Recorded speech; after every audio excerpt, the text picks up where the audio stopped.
right now what we expect is that the organizers will come through as far as that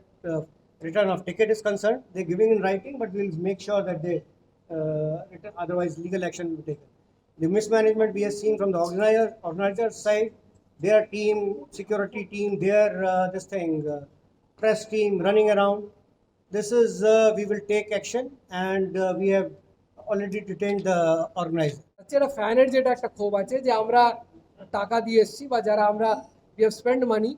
and they have felt treated that সেরকম যে হিসেবে এসেছিল তো exactly যে প্রোগ্রামের যে স্টেপসগুলো ছিল যে যে প্রোগ্রাম হওয়ার কথা ছিল সেটা কতটুকু হয়েছে কতটুকু হয়নি কেন হয়নি কেন করা যেতে পারেনি বা ওদের কি ব্যাখ্যা আছে সেটা যত ইনভেস্টিগেশন হবে সেটা ক্ল্যারিটিটা সেই হিসেবে পাওয়া যাবে part was restoration of normalcy second part will be the investigation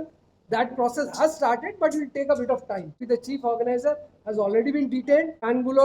he will return এটা হচ্ছে ওর আন্ডারটেকিং বা অর্গানাইজার্সদের ব্যাপার আছে এটা তো আমরা ইমিডিয়েটলি ইমপ্লিমেন্ট করব but we will try to ensure